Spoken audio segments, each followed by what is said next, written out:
Kung napanood ninyo yung actual video, mga tol, ng pag-water cannon sa atin ng China, talagang parang pinatatamaan nila mga tol no, yung ating bandila na nakakabit doon sa ibabaw ng PCG mga tol. At yun na nga yung balitang panonoorin natin ngayon. No? Tila pag-asinta ng China water cannon sa bandila ng Pilipinas pinag-aaralang iprotesta. Kailangan pa bang pag-aralang iprotesta yon? Kahit nga hindi na pinatamaan yung bandila eh. Yung tipong pinatamaan lang yung mga barko natin eh. Dapat na talagang iprotesta yun eh. Bakit may pinag-aaralang iprotesta pa? Napakabagal naman ang usad dito sa atin, di ba? Water cannon na nga tayo, yun na yun eh. Hindi na kailangan dahil kasi pinatamaan ng bandila ng Pilipinas kaya dapat iprotesta. Basta ng water cannon sila, dapat talagang iprotesta yun, di ba?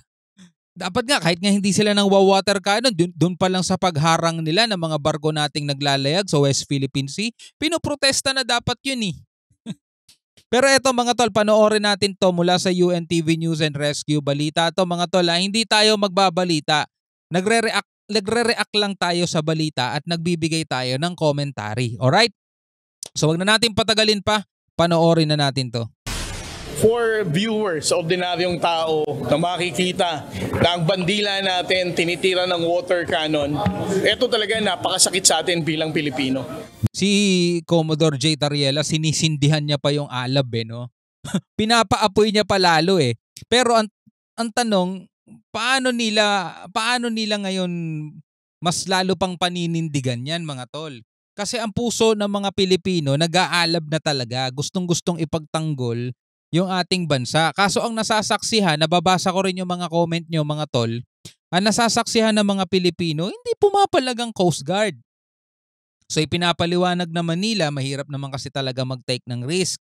At baka pag pumalag tayo dyan, iba na ang iganti sa atin mga tol. Pero sa ngayon, pinag-uusapan na yan sa Senado na gumanti na rin tayo ng water cannon mga tol. Mamaya pag-usapan natin yun. Tinitira ng water cannon, ito talaga napakasakit sa atin bilang Pilipino. Masakit pagmasdan na tinatamaan ng malakas na pressure ng tubig ang bandila ng Pilipinas sa pinakauling water cannon attack ng Chinese Coast Guard sa mga barko ng Pilipinas sa Baho de Masinloc o Panatag Shoal. Bagamat ang paniniwala ng PCG, target talagang sirain ng Coast Guard ng China ang communication at navigation equipment ng Philippine vessels.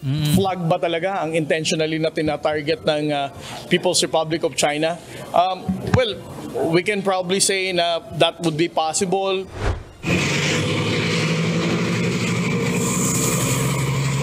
Di palagay ko ang tina-target nila yung parang elising umiikot sa ibabaw. Yun ata yung sa communication nila.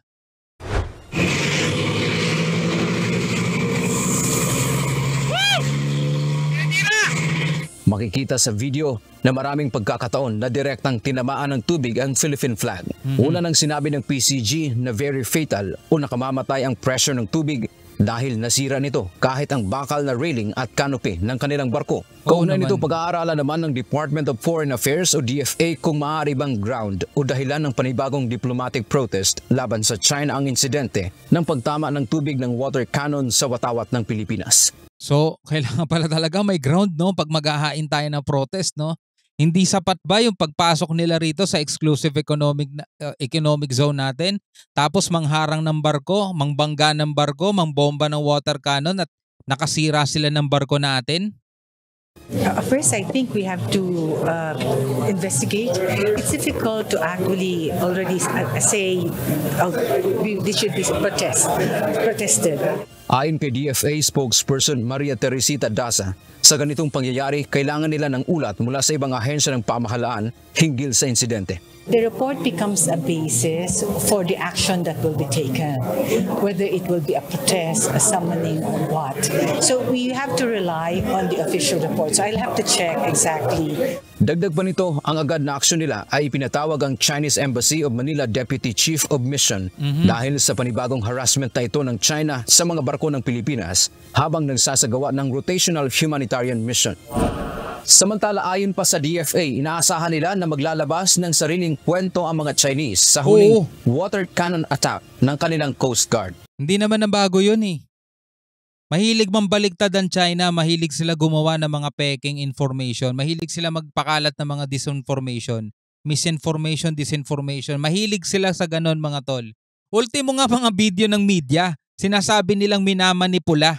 Biruin mo kung talagang may katinoan ba sa isip yung mga yon. Mga video na yun foreign and local media mga tol, meron silang mga videos kuha na habang wina-water cannon ng China mga barko natin. Alam mo, sinasabi ng China, manipulado, minamanipula daw yung mga video.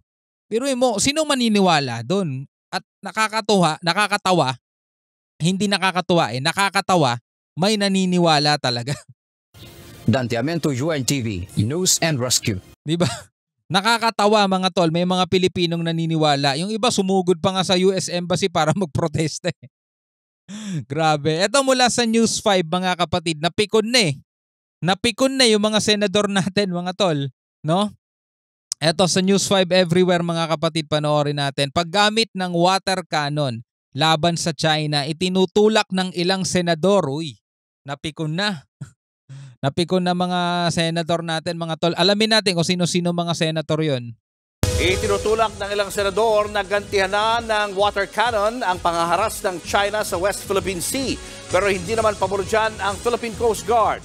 Nasa front line. So ayaw ng Philippine Coast Guard. No? Siguro ang kikilos lang yung Philippine Coast Guard kapag na siguro. Ito sa palagay ko lang, no, kapag nagbaba na talaga ng direct utos si PBBM o gumanti kayo ng water cannon, gumanti na kayo. Line ng balitang yan, si Camille Samonte. Napinsala ang mga Biruin mo, BIFAR binangga ng militia vessels. Napinsala ang mga barko ng Pilipinas matapos banggain at bombahan ng tubig ng mga barko ng China noong Martes. Kaya para sa ilang senador, dapat nang gumanti ng Pilipinas sa pangwa-water cannon ng mga barko ng China. Ayon kay Senator Coco Pimentel, kailangan na raw lagyan ng water cannon ang mga barko ng Pilipinas. Ganti lang daw ito sa mga nanghihimasok sa ating soberanya at exclusive economic zone. Bago natin to ipagpatuloy, mag-iiwan ako ng tanong sa inyo kasi syempre dapat kasama yung mga opinion ninyo eh. Kung kayo ang tatanungin, sang-ayon ba kayo dito sa sinasabi ni Senator Pimentel na maglagay na rin ng water cannon at gumanti na ng pangwa-water cannon sa mga barko ng China, mga tol? Kung ano yung dinadahilan nila, nasasakop to ng aming teritoryo, lumalabag kayo sa aming soberanya, sang-ayon sa batas ang aming ginagawa. Yun din mismo yung gamitin nating sa kanila dahilan. 'Di ba? Sabihin natin, ayon sa UNCLOS na ito'y nasa loob ng aming 200 nautical miles na exclusive economic zone, kayo'y lumalabag sa aming soberanya, ito ay nasasakupan ng Pilipinas at kami ay naaayon sa batas ang aming ginagawa. 'Di ba? Ibalik natin yung mga ganong pagdadahilan, mga tol, sa China. Pero una, tanong, sang-ayon ba kayo kung iwa-water cannon din ng PCG etong mga barko ng China, mga tol? Pwede kayong mag-comment sa ibaba. Dagdag pa ni Pimentel, dapat maging standard equipment na ito sa Coast Guard vessels. Para kay Senator Francis Tolentino na may akda ng Maritime Zones Bill, kaya naman itong gawin ng PCG. Mayroon din daw water cannon ang ilang barko ng Pilipinas. Pero kailangan daw hintayin muna ang go signal ni Pangulong Bongbong Marcos sa paggamit ng water cannon. Tulad nga no sinabi ko kanina, no, kaya naman talaga yan mga tol. 'Di ba? At saka kung meron lang pinanghahawakan, kung usapang dokumento at pinanghahawakan lang, mas nananaig tayo kaysa sa China, mga tol. Kasi tayo, binabackupan tayo ng buong mundo.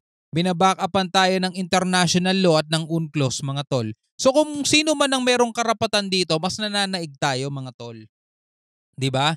Pero kailangan nga to talagang suportahan ng PBBM. Kasi sa China, mga tol, hindi lang basta China Coast Guard gumagawa niyan, talagang may utos yan mula dun sa pinakamataas-taasan na nila, mga tol. 'Di ba? Hindi yan gagawin ng kahit na sinong sundalo. Tapos wala namang utos sa kanila ng Commander-in-Chief nila, 'di ba? Meron 'yan. Hintayin muna ang go signal ni Pangulong Bongbong Marcos sa paggamit ng water cannon. If we're going to pivot to something that drastic, siguro dapat may presidential approval din yan. Para na sa ganun, alam natin din yung diplomatic responses, alam din natin yung other consequences. Kasi sa kanila, yung sa China, state action na yan eh. Oo. May approval na yan ng Southern Theater Command, may approval na yan hanggang sa pinakamataas nilang Politburo. Hindi yung Dapat ba decision lang ng commander nung vessel nila. May approval na, di ba? Hindi yan yung tipong inisyatibo lang ng Coast Guard. May approval na. Kaya nga, kita nyo tuwing gagawin ng Coast Guard yan, bigla sila maglalabas ng press release. Di ba magpapa-press con sila? Lahat ng klaseng pagtatanggol ginagawa nila. Professional daw, naaayon daw sa batas, Pilipinas daw ang gumagawa ng provokasyon. Talagang ready na yung mga script nila, mga tol. Tama ron si Senator Tolentino. May approval na talaga yon mula dun sa kanila mga pinakamatataas. Dagdag pa ni Tolentino, dapat mas palakasin pa ang depensa ng bansa. Muli rin niyang binuhay ang ideyang ibalik ang mandatory ROTC, lalo ngayong may ilang Chinese research vessel na naispatan sa Catanduanes at iba pang bahagi ng dagat na sakop ng Pilipinas. O, di ba? Napapalibutan na tayo, mga tol. Baka hindi natin alam. Eto, naglalagi na dyan yung siguro sinisilip nila kung gaano kalalim yung dagat, no? Kung pwede bang puntahan ng mga submarine. No, pwedeng ganoon mga tol. Aalamin nila kung pwede bang dumaan dito mga submarine natin, papalibutan natin ng Pilipinas. Gaano ba kalalim 'to? 'Di ba? Well, meron naman tayong nakaka-detect ng submarine. Meron naman tayo noon, mga tol. Pero tingnan mo yung mga ganitong mga maliliit na barko nila, research vessel, nakakapasok ng exclusive economic zone natin nang wala tayong kamalay-malay. Malalaman at mababalitan na lang natin yung tipong nandudun na. Paano pa kaya kung yung mga submarine nila na nakasubmerge sa ilalim ng tubig? Baka magugulat na lang tayo bila may lumalabas na missile doon, rocket ship, di ba?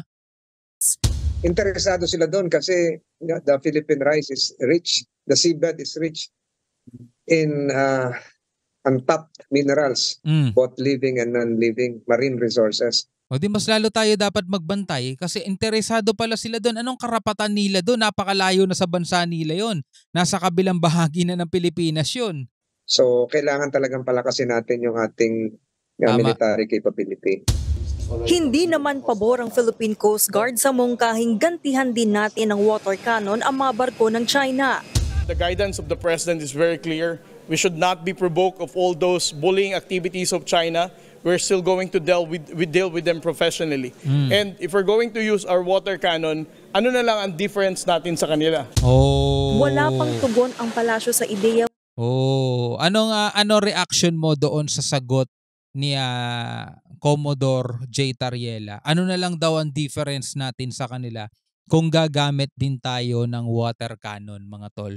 Ano ang take mo doon? Anong masasabi mo doon? Comment ka sa ibaba. Magbigay ng basbas si Pangulong Bongbong Marcos sa paggamit ng water cannon, pero nauna nang sinabi ng National Task Force for the West Philippine Sea na patuloy silang kikilos ng mapayapa at responsable sa pinag-aagawang teritoryo. Nagbabalita mula sa... Alright mga kapatid, bilang isang Pilipino, ano ang masasabi mo doon dito sa mga balitang napanood natin? No, pwede ka magbigay ng commentary sa ibaba, mga tol. Maraming salamat sa panonood. Hanggang sa muli, ako nga pala si Shobal D. Peace out.